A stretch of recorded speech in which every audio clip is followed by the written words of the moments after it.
Hello everyone, welcome to ಸನ್ಮಾರ್ಗದ classes.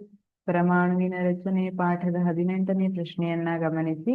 ಇಲ್ಲಿ ಕೊಟ್ಟಿರುವಂತಹ ಪರಮಾಣು ಫ್ಲೋರಿನ್ ಇದೆ.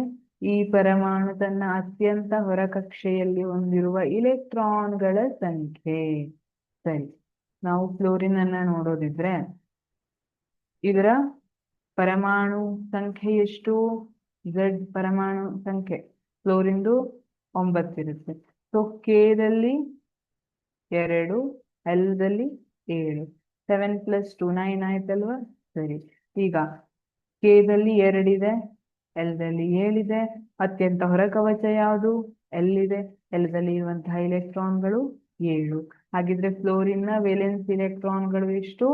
7. ವೇಲೆನ್ಸ್ ಇಲೆಕ್ಟ್ರಾನ್ಗಳು ಅಂದ್ರೆ ಒಂದೇ, ಅಥವಾ ಅತ್ಯಂತ ಹೊರಕವಚದಲ್ಲಿ ಇರುವಂತಹ ಇಲೆಕ್ಟ್ರಾನ್ಗಳು ಅಂದ್ರೆ ಒಂದು. ಸರಿಯಾದ ಉತ್ತರ 7. Thank you.